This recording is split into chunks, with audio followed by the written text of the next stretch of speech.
Hey everybody, and welcome back to the channel. I, of course, am Carl, here to bring you another episode of Vacuum Exposition.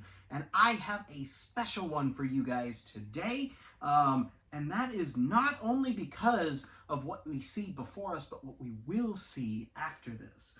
I am calling it kind of a double September episode. So it might be a tad longer. Hard to say. We'll see what happens. But this past weekend, I went and visited my good friend Jared in Oregon, and he was going through some, he was letting go of some machines. He told me that he had to make some hard decisions, so hard decisions we made. But I ended up being able to take home some really, really cool machines, and I figured I would show them with you guys today. On top of our exposition for later. For those of you that are just tuning in to this episode this month, I am doing a very fun little series called September, where essentially, I have been a vacuum collector for years, and over time, you start to, complete sets of machines that came out certain years and whatnot. So I set my sights out on some of them, and some of them were by accident, but I've completed a lot of sets over the years, so I figured, why just do videos on one single machine? Let's do sets for a month and see how that goes. And so far, I've gotten a lot of positive reactions. The first video we did, the legendary Wild Moss Continental Hooded Upright series from Eureka, and that beautiful metallic green. We continued over to some lovely 1981 Hoover Concept set, which was kind of an accident that I completed that, but either way. And today, we'll get into that in a little bit here. But before that, I figured I wanted to go over kind of my treasure trove, my haul, if you will. These are the top 10-ish machines that I got, and I wanted to share them with you guys. We'll start from the end over there. First being that wild scuba tank looking machine. That would be the Dyson DC-11. That's been on my list for a very long time. Jared happened to find one locally in a thrift store. He purchased it, and I had been bugging him about trying to figure out a trade on it. He wasn't quite sure about it, but I am happy that he was willing to let it go. It had been on my list for quite some time, and they are not easy to find around my area anymore. So that's the Dyson DC-11 from, I believe, the early 2000s time frame, like 2005 or 6. That being, I believe, the very first Dyson canister we got here in the United States. So really, really cool machine. Can't wait to do a video on that one. Kind of behind it, those two little orange guys, those are both Hitachi little canisters from Japan. Jared bought them over a time span and had them shipped over. One of them arrived with a shattered wheel, so he bought the other one to make one out of two.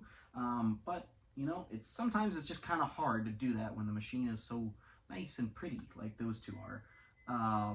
Now going kind of towards me, in the big case in the back, and I will do a video walk around with all of these before we start the next segment. That way, in case you can't see it very well, I will zoom in on everything and have you look at it. But in that big red hassock, as they are called, essentially an ottoman with little places to put vacuum tools, where you would store your canister vacuum cleaner back in the 60s and 70s. There is a really cool green Interstate compact vacuum cleaner.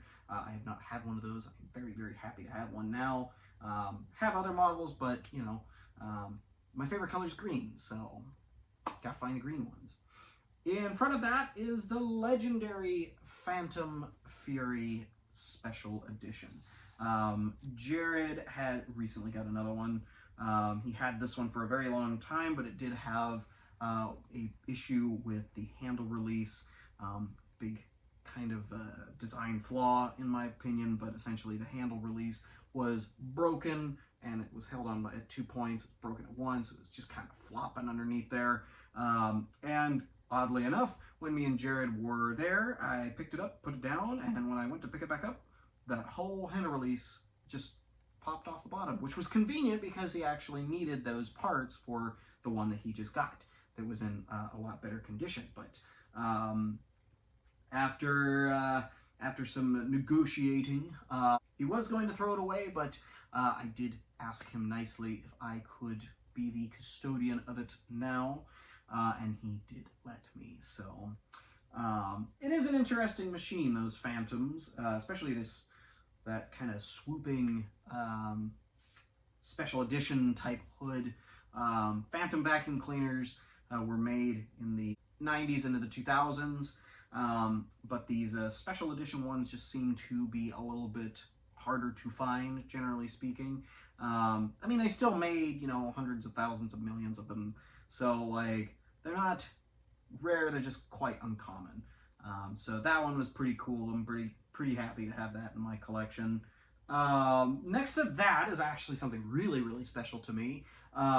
We have seen my video on the Amway, Clear Track, and CMS 1000 I did for my birthday video. Well, after asking Jared, he did actually end up acquiring one of the Amway canisters that came from Amway Japan. Amway does have a fairly large headquarters in Japan, and that was sold through them at one point. So Jared got it. It had, I believe, a contact issue with the power nozzle on the front, so I do have to go in there and see if there's a lead that's just maybe a little corroded, but otherwise it's in pretty good shape, and I can't wait to display it with my other two Amway machines. Kind of towards the back, we have that really cool Sharp EC3420A. Don't ask me what those numbers mean, it's just a model number. Jared actually told me that that was the first thing that I needed to put in my car when I came down, so I did. It's a pretty neat looking thing out of the 80s. It's got like a computer panel looking thing on the top. Really cool. Can't wait to get that one all cleaned up and shining like a diamond. Next to it towards the back is actually another Phantom machine, one of the later Europro vacuums, or Europro made machines that came out in the later 2000s. That one I just absolutely love because me and Jared actually found it together the last time I went and visited him. So needless to say, that's pretty special to me because, well, when it has a story, when you remember these types of things, well, you want to keep them around. So it's not perfect. It did have some issues and needs some clean out, and the cord hook was unfortunately busted on the top, so it's kind of hung around, I think a hose support of some sort. So that one will need a little bit of work, but you know me, I have come up with cord hook remedies for those that are broken, specifically Phantom, and I will get that fixed, and that thing will look absolutely perfect. Now, coming in front of that, we have this white or cream colored and kind of a really dark brown. It's like a dark chocolate brown Kenmore Magic Cord canister. Now, we saw this in a thrift store and we had to snag it because, well, while it is not 100% complete, it is just hard enough to find these magic cords. And if you know these machines, you know how hard it is to find them, especially with the original power nozzle and hose. So this is definitely a really cool find. I'm glad we were able to get. And then last but not least is this cool little mustardy colored Panasonic JetFlow canister. These are pretty uncommon now. They came out with the JetFlow upright. We did a video on one a while back from my good friend Dan. But this one will go kind of on display with that one. I believe this is one of the mid-range models. It is. It's not very technical, and it doesn't have like a headlight on the power nozzle. I believe they did have those on the upper end models, but that's fine. I love the color still. I love that it's from like that 80s time frame. So we kind of have a theme going. Now normally, you know, I come back from Jared's and I have maybe some older stuff. And I did get a couple of older machines. They're just needing a little bit more work and weren't quite camera ready when it came down to it. So these are my top machines that I got from this weekend. And they are sticking around and they will go on display, as well as I'll share them with all you guys. So and I'm very happy to do that. So. Okay, so here's our little walk around. There's that DC-11. Very, very cool. Has the extension wand and the floor tool, which I really, really wanted. There's the two little Hitachis, and one of them actually came with the hose and the extension wand and everything, so that's pretty cool. Of course, there's the Phantom right there in all its glory. Back there is that compact, as you can see. It actually comes with the turbo tool too, which is nice. And of course, there's the Amway, and it has its little tools that are kind of up there in the handle, which is pretty neat. Of course, it says Amway right there on the front. Absolutely awesome. There's that Sharp vacuum that I was talking to you about from the 80s. Very interesting Japanese-made machine. Of course, there's that big, evil-looking, almost suit of armor, like helmet face on there. Really cool. Of course, the handle's also kind of like, almost like a harpoon. And of course, there's the little Kenmore Magicord and the Panasonic JetFlow. Now, they're not all ready to go. They do need some cleanup, so it will take some time before they get out here on the channel, but did want to do kind of a vacuums rescued episode on top of this, just because I was able to bring these home. But let's get on to our video for today and take a look at another really cool historical set of vacuum cleaners. Ladies and gentlemen, I present to you Eureka's 50th anniversary in 1957. The legendary line that would shape a lot of what Eureka did from here going forward. Hello! I will be joining you through this journey and showing you the magic that was this incredible set of machines. Now let's get started. Well, everybody, the Eureka Vacuum Cleaner Company was founded in 1907. That would make their 50th anniversary 1957. Now, I know what you're saying. Carl, you've already shown us a set of green Eurekas. We're tired of green Eurekas. I assure you, these are a very different set of Eurekas. In green, they are not wild moss, though. Now, what we're looking at essentially is a butternut yellow and kind of a misty sage green, if you will.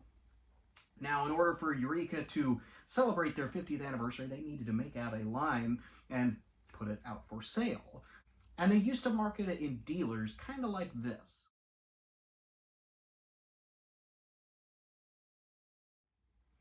As you can see, it very predominantly featured a lot of these machines that we're seeing right in front of us, including the upright, the canisters, and whatnot. But this particular series was pretty much canister focused. Now, there is technically one that is in the same colorway, but it wasn't considered part of the 50th anniversary set, which is why I have not pushed myself to go find one, plus shipping them is unfortunately very expensive. And they also, that particular one was one of the earlier styled Rotomatics, and I'll show a picture of it actually right here.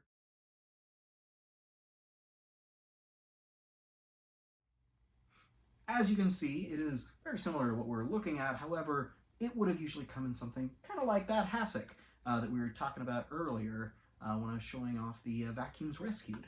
But I digress. Now, the 50th anniversary edition was marketed pretty highly. They did feature new designs that we hadn't really seen from Eureka, so it was quite a big deal for them to introduce such. So a big thing about this set was, of course, the uprights. Now, this is the Model 260. This would have been Eureka's flagship model for a very long time. It was a predecessor to the more popular, well, I guess, Vanguard series and such, featuring metal hood and headlight, all that great stuff. Of course, it also featured the front cover that comes off for when you want to use your attachments. So very, very nifty features that were on these particular machines. I like to go back on, do they? There we go. So that was a really cool upright that came out in that colorway to go with it. I, of course, am a big John Deere fan, so this kind of yellowy green type of colorway was totally up my alley.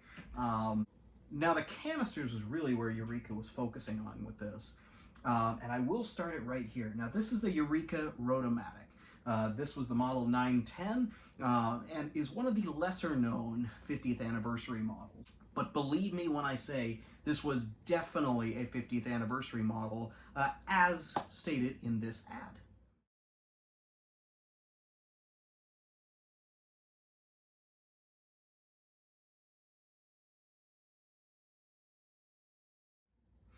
As you can see, the Super Rotomatic, as they called it, was this new kind of barrel-shaped design, and did feature a full set of attachments, as well as quiet and very, very easy to maneuver about the room, much like the other earlier style Rotomatic.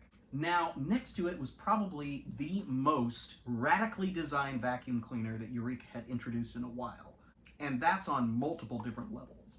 What we're looking at is the first of the Eureka canned hams, and I know I have gone over several canned hams already on this channel that are absolutely one of my favorite designs of vacuum cleaners, just because they are just so funky. But this is the earliest. This is the Eureka Mobile Air from 1957. This was kind of one of their big flagships to come out of this set, because obviously that canned ham design did continue on for quite a while. It did feature the new tool set, so you did have things like the Vibra Beat, which was a vibrating beater bar sweeper. Essentially, you had 3 plastic beaters that would just kind of go off of well, wind power, essentially, to reverberate on the carpet and shake all that stuff loose, which I will try to demonstrate on that one. They don't always work. They do get worn out over time. So that will be an interesting test when we do our run demo. But the Mobile Air was definitely a really, really cool machine. Of course, it was also one of their entries into starting to go into at least the clean air type machines, with keeping filters and everything. And of course, this one is all original. Now, many of you may remember when I did the Viking machine from Canada. It was essentially the same thing as a Mobile Air, just a Viking across the front, as well as in the middle, it had a little Viking ship on the dial right here that would open up this whole thing. Instead, it has the Eureka Boomerang E, and you can kind of see that better on the bag of the 260 right there. Or the front of the Rotomatics have the big Boomerang E, as we called them. And I'll show a really cool ad for this one right here that kind of emphasizes that Vibra Beat.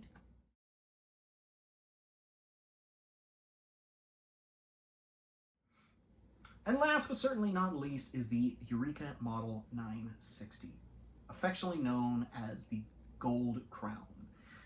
Now this one was truly the 50th anniversary machine, in addition to the upright, the others being representative of such, but the Gold Crown was, well, the 50th anniversary being the golden anniversary, well, it wanted to pronounce it more. And this being the new Super Rotomatic styling, it was the perfect machine to go ahead and, well, put the most gold into it. Including with that, you had a newer comfort fit handle. It was easier to hold on to it. With the 910 right here, you just had this metal handle with a rubber grip, so it wasn't as comfortable as the 960. You of course had that marvelous gold top on the machine, so that was the big loud 50th anniversary aspect of it. And then you had the really cool gold Eureka lithographed emblem that goes on the front in that big triangle V shape. That was probably one of the coolest aspects of it, that unfortunately those got broken so easily because it is a clear plastic. If this ever fell on its face, it would just snap, and then, you know, in order to keep it safe, you'd have to take that off, of course. Thus, unfortunately, meaning that it wasn't as special anymore. But thankfully, mine still has it, and it is in marvelous shape. So that is the 50th anniversary set. Now, I did say that these were directly the 50th anniversary set, so I'm I'll go ahead and show an ad for actually the 960 as well as the 260 right here.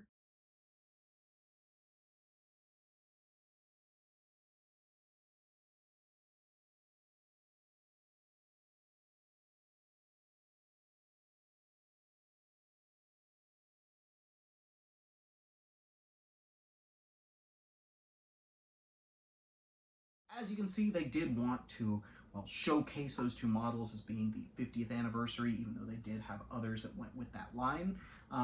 So it is very interesting and very cool to have those two together at last. Now, all these machines came to me at different times, basically. Now, the Super Rotomatic 910 right here, that one was actually one I won off of eBay a long time ago that actually happened to be, well, in my backyard when I lived in Kirkland, Washington.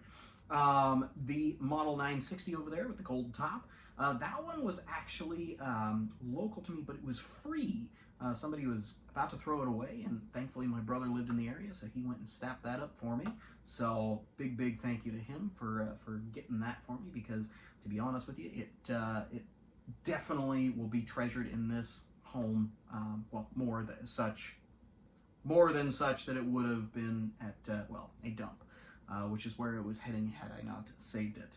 Unfortunately, it is missing the original hose. It was advertised with it, but I guess it did get wrapped up into a dump run, so I'm glad I have at least this. So those two machines, thankfully this having the original hose is pretty big, and I will demonstrate the gold crown with the hose, actually this one, because it's the same one. Now, the Mobile Air and the 260 upright. Those were both in the collection of Jason Huber, or Jay Devine. He cared a lot about those machines and displayed them proudly in his house. So I am very happy to be able to, well, share them with you guys, take them for a run again, and show them off. So let's get on to our run demo and see how these guys perform. All right, so we've got the 260 all plugged in and ready to go. It is a 2-speed machine, so I will demonstrate, of course, the 2 speeds that it has, and we will see how it does on the floor.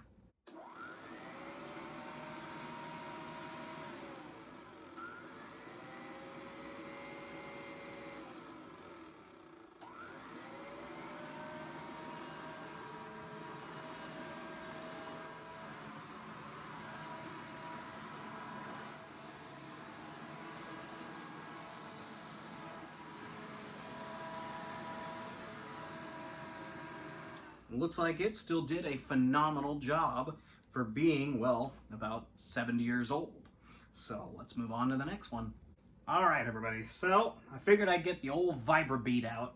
Not Vibra slap, like I said before. That's an instrument, and that's not what we're talking about. Now, back in that video that I had said, that comment, that my Vibra beat was working, but not making a whole lot of sound. Unfortunately, that one was a little bit too worn out. I did just check this one, and this one is ready to Vibra beat the floor. So let's see how it does.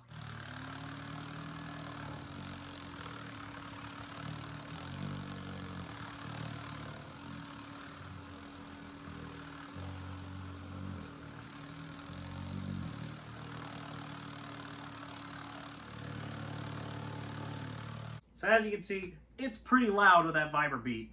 Now, the funny thing about this machine is it was known to be so quiet, hence the Mobile Air. Mobile Air, anything saying air in it is going to imply that it's quiet. Take that as a note for buying any new vacuum these days. Now let me demonstrate the sound without the Vibra beat on.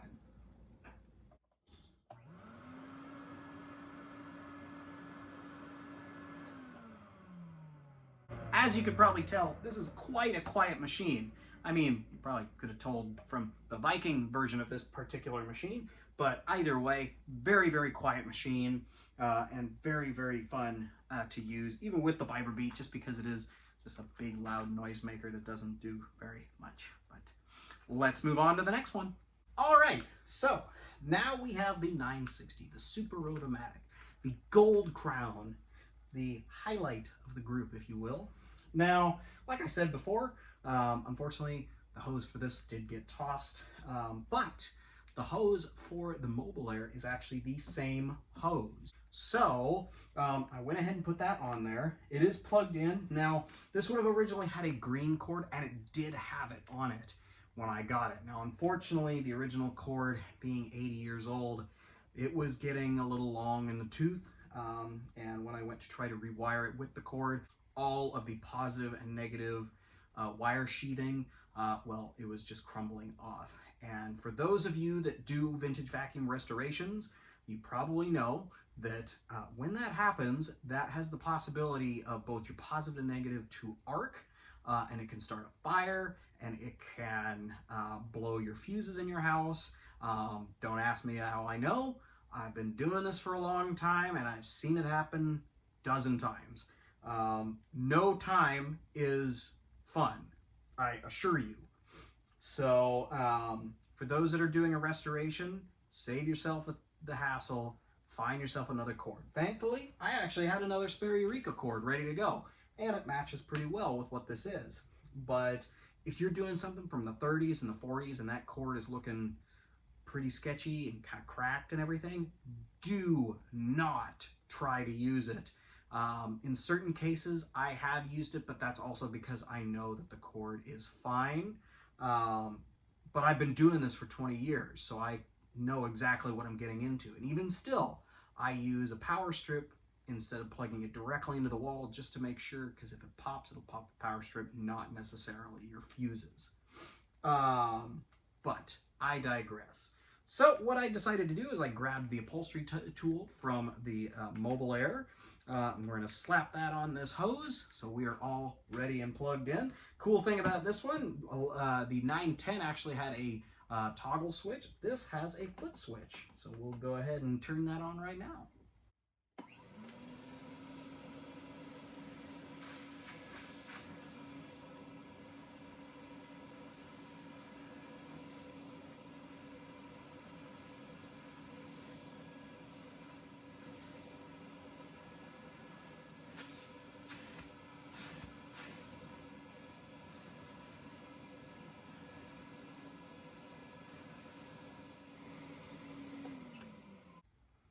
As you can see, this thing's got a lot of suction, so it is definitely a nice machine. When you had this, you definitely were able to show that off and leave it out in the living room when you had your dinner parties. Just so that somebody would ask, hey, why do you have a gold top vacuum cleaner? Why, you ask? Because I'm royalty. I have money. That's what this said, even though it was for the golden anniversary. So keep in mind, gold vacuum cleaners or gold anything still is going to make you look like you are a rich, rich person. So anyways, let's finish up with our last machine and see how that one does too. Well, everybody, we've moved on to the very last one, and from what I can tell, probably the rarest one out of all of the set. But this is, of course, the Model 910 Super Rotomatic. I went ahead and put that same upholstery brush on this one. And let's see how this one does.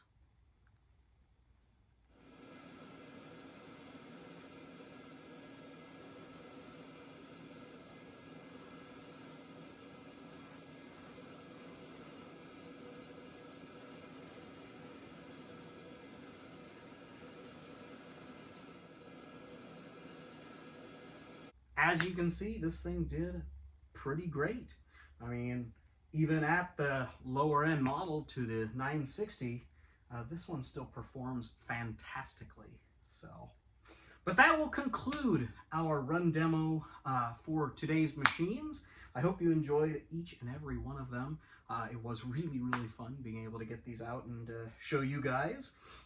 So let's move on and we'll wrap things up.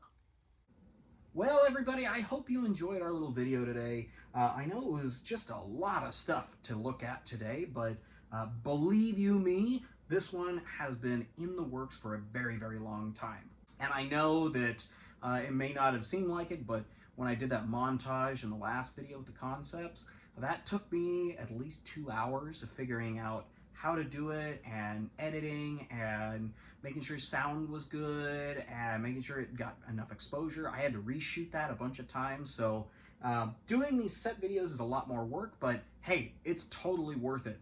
I am so happy that you guys get to see this kind of stuff, and I get to share it with you, because, I mean, this took me a lot of learning and figuring out what I was going to do, and get the history on everything, as well as go back through old chats with Jason and figure out what I wanted to show and showcase with you guys. But either way, I had a ton of fun today. I'm super happy that I was able to get this one going for you and be able to show these off. So I hope you all enjoyed, well, the vacuums rescued at the forefront of this video, as well as our little history lesson on the 50th anniversary. And we will catch you right here with another episode of September with another really cool set. So we'll see you next time.